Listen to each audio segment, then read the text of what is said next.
Hello everyone, welcome back to the solutions for MAT 2023 question paper.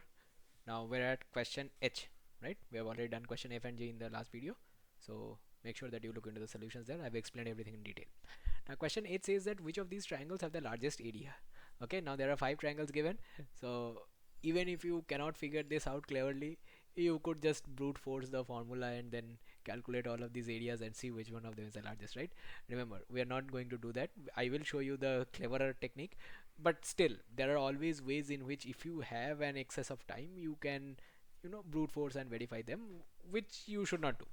All right, but still I just wanted to let you know that it could be done. Okay, now let us look into the better technique or the faster one. Now see, the two arms of these triangles are fixed, right? So we would want the triangle to look something like, let us draw the triangle. Okay, so let us say that the triangle looks like this.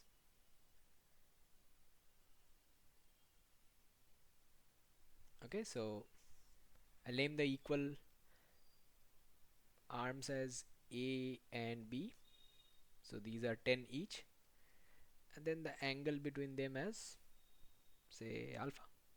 Fine. All right, now A and A, B and AC are fixed, right? We can imagine BC to be the base of the triangle, which varies according to the lengths that are given, right? So 10 10 1 could be something, 10 10 5 could be a different triangle, right? 10 10 10 is an equilateral triangle. So basically we are trying to figure out at which length of BC will the area of this triangle become maximized, right? So I hope you remember the sine formula for the calculation of the area of the triangle. So area triangle ABC, I can write this as the sine formula. The sine formula is pretty easy to remember, right? It's half AB sine alpha. Okay, so AB and the angle between them. All right, so here we are looking into half AB AC and sine alpha. Sorry.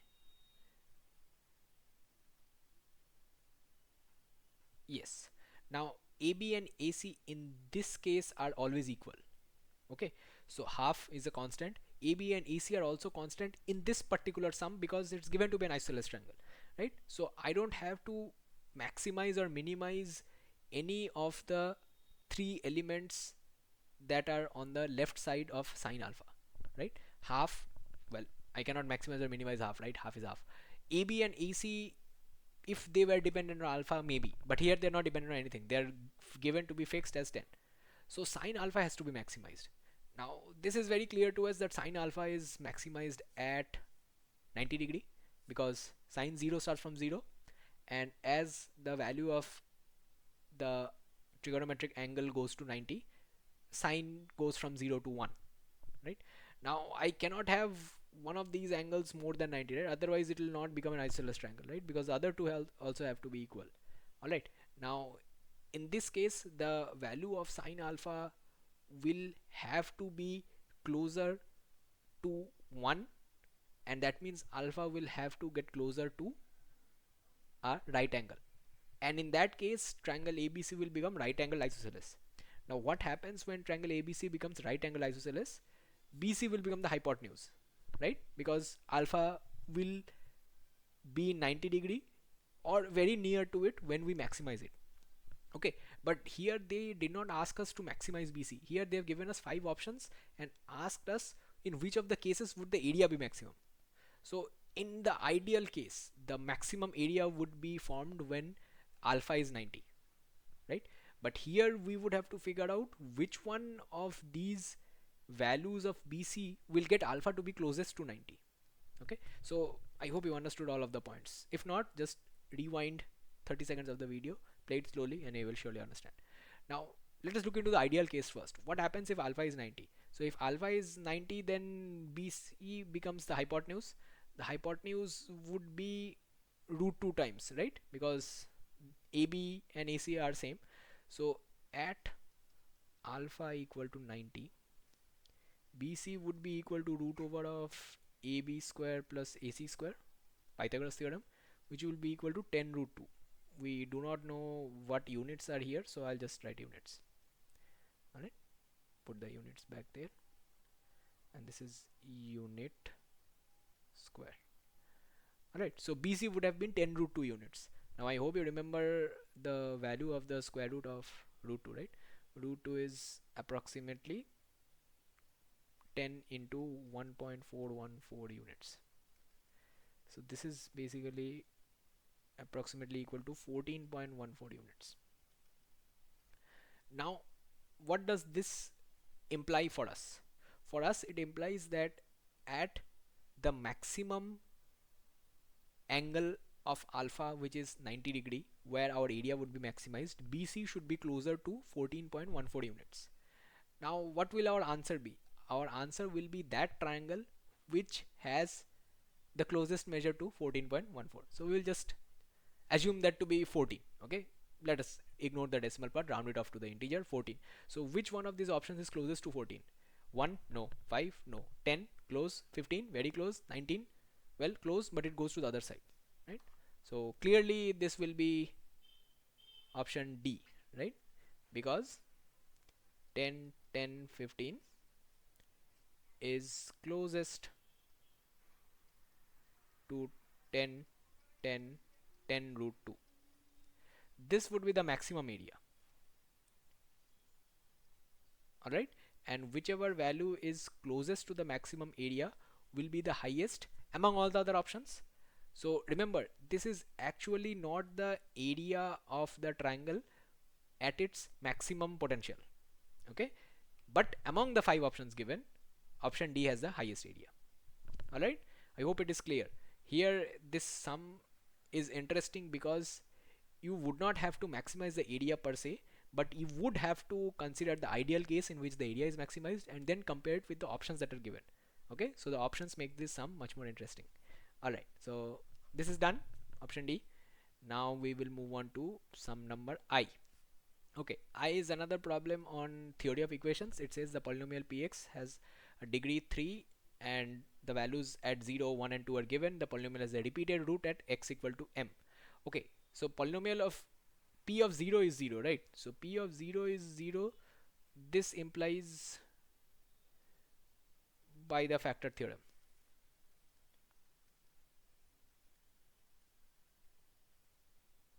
0 is a root of px.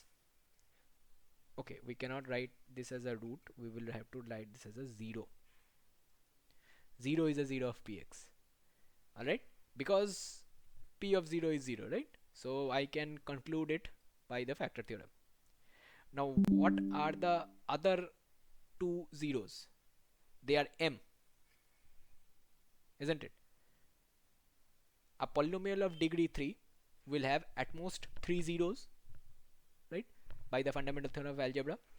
Now one of the zeros is given to be 0 and the other two are repeated zeros at m.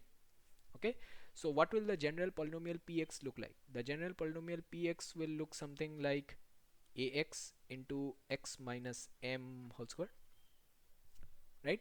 This is a degree 3 polynomial, right? Because I'm multiplying x with x minus m whole square, and as soon as we equate it to 0, we can clearly see that x equal to 0 is a solution and x equal to m are two repeated solutions.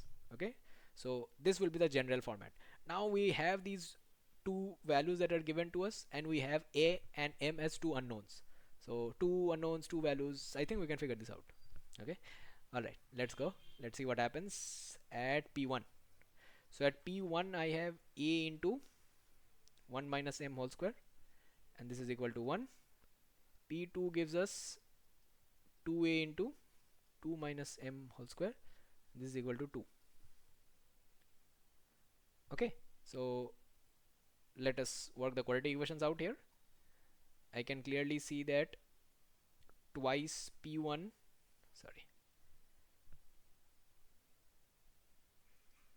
is equal to p2, right? Then both of them will be equal to 2, right? So I replace the values and I get twice into a into 1 minus m whole square equal to 2a into 2 minus m whole square. Right, now a bit of algebra. So a is a constant that we had assumed, right? Now obviously we will not assume that constant to be 0, because then our polynomial equation will devolve into 0 equal to 0.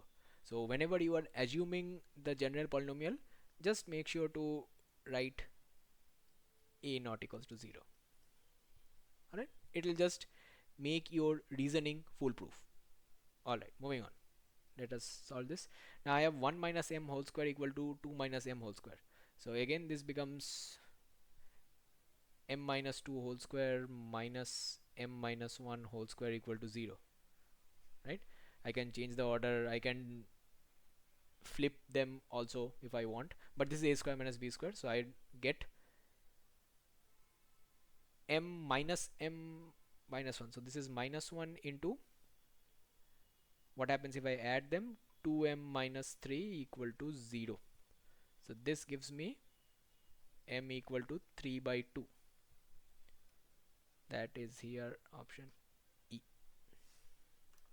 We get only one solution, right? Because the other solution is not in terms of m, isn't it? Because a square minus b square can be factorized into a plus b into a minus b. So when we do a minus b, I do m minus 2 minus m minus of minus 1.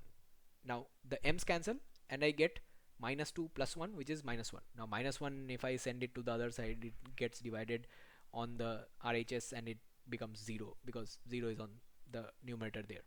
Alright, and then the other part becomes a plus b.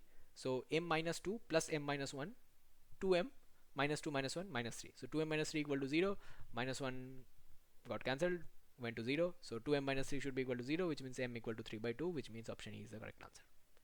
Alright, now how do we verify that option E is the correct answer? Because it's given that m greater than 0, right? Now even if this was not given, you could have answered m greater than equal to, sorry, even if m greater than 0 was not given, you could have answered m equal to 3 by 2. Okay, so again, the sum was based on the theory of equations, but it devolved into a sum on quadratic equation, and this can be solved quite easily when you know how to construct the polynomial back from the roots or zeros given. Alright, and there is a hint of fundamental theorem of algebra as well, because you would need to know how many degrees of polynomial you have to keep. Alright, so again, quite easy, you just have to complete the formalities and it's done. Alright, so I'll end the video here. Thank you all for tuning into this, and if you have any doubts, do mention it in the comment section below. I have explained it in quite a bit of detail, so you shouldn't have any problems, but even if you have, our team will get back to you. Do mention it. Alright, I'll see you in the next video. Bye for now.